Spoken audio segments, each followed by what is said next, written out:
తెలంగాణలో పనిచేస్తున్న ముగ్గురు ఏపీ క్యాడర్ సీనియర్ ఐపీఎస్ అధికారులను వెంటనే ఏపీకి వెళ్లి రిపోర్ట్ చేయాలని కేంద్ర హోంశాఖ కీలక ఆదేశాలు జారీ చేసింది. మాజీ డీజీపీ అంజనీ కుమార్, అభిలాష్ బిస్త్, అభిషేక్ మహంతిలను 24 గంటల్లోగా ఏపీ క్యాడర్లో రిపోర్ట్ చేయాలని ఆ ఆదేశాలు ఉంది. తెలంగాణ నుంచి వారిని వెంటనే రిలీవ్ చేయాలన్నది కేంద్ర హోం మంత్రిత్వ శాఖ. 2014లో ఏపీ విభజన అనంతరం ఈ ముగ్గురు అధికారులను ఏపీ క్యాడర్కు కేటాయించారు. అయితే వారు సెంట్రల్ అడ్మినిస్ట్రేటివ్ ట్రిబ్యునల్ నుండి స్టే ఉత్తర్వులు తెచ్చుకొని తెలంగాణలోని విధులు నిర్వహిస్తున్నారు. దీంతో తాజాగా వీరిని ఏపీలో రిపోర్ట్ చేయాలనే ఆదేశాలు జారీ చేసింది హోంశాఖ. 1990 బ్యాచ్ ఐపీఎస్ అధికారి అయిన అంజనీ కుమార్ కేసీఆర్ ప్రభుత్వంలో డీజీపీగా వ్యవహరించారు. ప్రస్తుతం ఆయన రోడ్ సేఫ్టీ అథారిటీ చైర్మన్ గా ఉన్నారు. 1994 బ్యాచ్ అధికారిని అయిన అభిలాష్ బిస్త్ ప్రస్తుతం Telangana state police academy director గా ఉన్నారు. 2011 బ్యాచ్ అధికారి అయిన అభిషేక్ మహంతి కరీంనగర్ పోలీస్ కమిషనర్ గా ఉన్నారు. గత ఏడాది అక్టోబర్లో డీఓపీటీ ఉత్తర్వులతో తెలంగాణలో పనిచేస్తున్న ఐఏఎస్ అధికారులు ఆమ్రపాలి, రొనాల్డ్ రోస్, వాకాటియ కరుణ, ఎం ప్రశాంతి ఏపీకి వెళ్లిన సంగతి తెలిసిందే. ఇదే విషయానికి సంబంధించి మరిన్ని అప్డేట్స్ మా ప్రతినిధి రవిచంద్ర అందిస్తారు. రవిచంద్ర, చెప్పండి. లక్ష్మి, మరో ముగ్గురు ఐపీఎస్ అధికారులు కూడా ఏపీకి బదిలీ కావాలంటూ వెంటనే 24 గంటల్లోపు ఏపీ క్యాడర్ లో రిపోర్టు చేయాలంటూ కూడా కేంద్ర హోంశాఖ ఆదేశాలు జారీ చేసింది. అయితే తెలంగాణలో వీరు ముగ్గురు 2014 నుంచి ఇక్కడ పనిచేస్తున్నారు. అందులో అంజన్ కుమార్ కావచ్చు, వీరు కేసీఆర్ సమయంలో కేసీఆర్ పాలనా కాలంలో వీరు డీజీపీగా పనిచేశారు.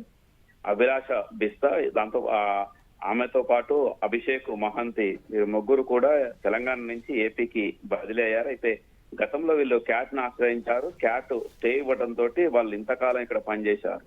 అంటే ఇప్పటికీ 2 రాష్ట్రాలకు సంబంధించి 2014లో రాష్ట్రం విడిపోయింది. రాష్ట్రం విడిపోయినప్పుడు అప్పుడు ఐఏఎస్ ఐపీఎస్ ని కూడా విభజించారు. అందులో విభజించినట్టు సమయంలో కొంత వెసులుబాటు కూడా కల్పించారు. అందులో భాగంగానే కొంతమంది అధికారులు అటు ఏపీకి వెళ్ళినటువంటి వాళ్ళు కొంతమంది ఇక్కడ పనిచేశారు. ఇక్కడికి వచ్చినటువంటి వాళ్ళు అంటే ఇక్కడ ఉన్నటువంటి వాళ్ళు కొంత ఏపీకి కూడా వెళ్ళారని చెప్పుకోవచ్చు. ఆ విధంగా కొంత జరిగిందని చెప్పుకోవచ్చు. ఆ తర్వాత కొంతమంది అధికారులు ఏపీ క్యాడర్ లో ఉన్నప్పటికీ ఇక్కడ పనిచేయటం, ఇక్కడ తెలంగాణ క్యాడర్ ఉన్నప్పటికీ ఏపీలో పనిచేయడం ఇదంతా జరిగింది. దీని అంతటికీ ఆ తర్వాత వాళ్ళు క్యాట్ ను కూడా ఆశ్రయించారు. క్యాట్ కూడా స్టే ఇవ్వటం తోటి ఈ విధంగా వెసులుబాటు కల్పించిందని చెప్పుకోవచ్చు.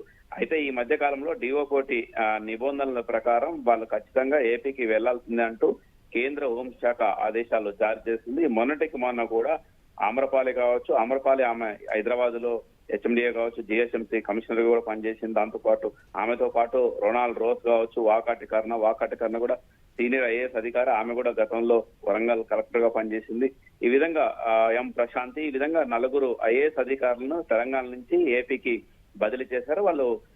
వాళ్ళు ఏ విధంగా కూడా అంటే క్యాట్ ను ఆశ్రయించినప్పటికీ, కేంద్ర హోంశాఖ ఆశ్రయించినప్పటికీ ఖచ్చితంగా బదిలీపై వెళ్లాల్సిందే అంటూ గతంలో హోంశాఖ ఆదేశాలు జారీ చేసింది. దీంతో ఆమ్రపాలి వెళ్లిపోయింది. ఇలా కీలకమైన శాఖల్లో తెలంగాణ ప్రభుత్వం, ముఖ్యంగా కాంగ్రెస్ ప్రభుత్వం వచ్చిన తర్వాత కీలకమైన పదవుల్లో ఉన్నారు. రొనాల్డ్ రోస్ కావచ్చు, వాకాటి కర్ణ కావచ్చు, ఆమ్రపాలి కావచ్చు.